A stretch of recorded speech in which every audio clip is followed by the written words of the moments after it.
এবারে জানিয়ে দিব খেলার খবর। সিরিজের টিকে থাকার লড়াইয়ে দ্বিতীয় ওয়ানডেতে কাল নিউজিল্যান্ডের বিপক্ষে মাঠে নামবে বাংলাদেশ। মিরপুর শেরেবাংলা স্টেডিয়ামে ম্যাচ শুরু হবে বেলা 11টায়। হাতে আরও 2 ম্যাচ থাকায় ঘুরে দাঁড়ানো সম্ভব বলে মনে করেন পেসার শরীফুল ইসলাম। এদিকে 1 ম্যাচ বাকি থাকতেই সিরিজ নিশ্চিত করতে চায় কিউইরা। ঘরের মাঠে নিউজিল্যান্ডের বিপক্ষে 3 বছর পর মাঠে নেমে প্রথম ওয়ানডেতে হেরেছে বাংলাদেশ। তবে সিরিজ এখনো হাতছাড়া হয়নি স্বাগতিকদের। এখনো বাকি আছে 2টি ম্যাচ।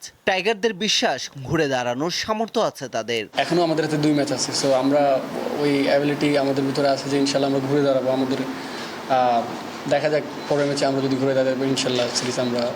আর দ্বিতীয় ম্যাচে ঘুরে দাঁড়াতে হলে ব্যাটসম্যানদের গুরুত্বপূর্ণ ভূমিকা রাখতে হবে বলেও জানান পেসার শরীফুল।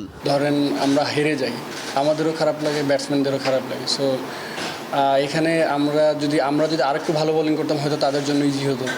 সো মনে করবো যে ইনশাল্লাহ নেক্সট ম্যাচে ব্যাটসম্যানরা খুব ভালো করবে, আমাদেরকে সাপোর্ট দেবে, আমরাও তাদেরকে সাপোর্ট দেবে, দলগতভাবে আমরা ম্যাচ উইনিং আনবো। ক্রিকেট খেলা এরকম আসেই যে এক ইউনিট ভালো করে এক ইউনিট একটু ফেল করে। সো এটা নিয়ে আমরা আশাবাদী যে নেক্সট ম্যাচ ইনশাল্লাহ ভালো করবো।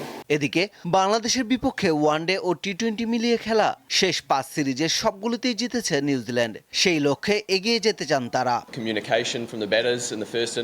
আমরা সিরিজে 1-0-তে এগিয়ে আছি। দ্বিতীয় ওয়ানডেতে এটি আমাদের বাড়তি প্রেরণা যোগাবে। আমাদের পরিকল্পনা 1 ম্যাচ হাতে রেখেই সিরিজ নিশ্চিত করা।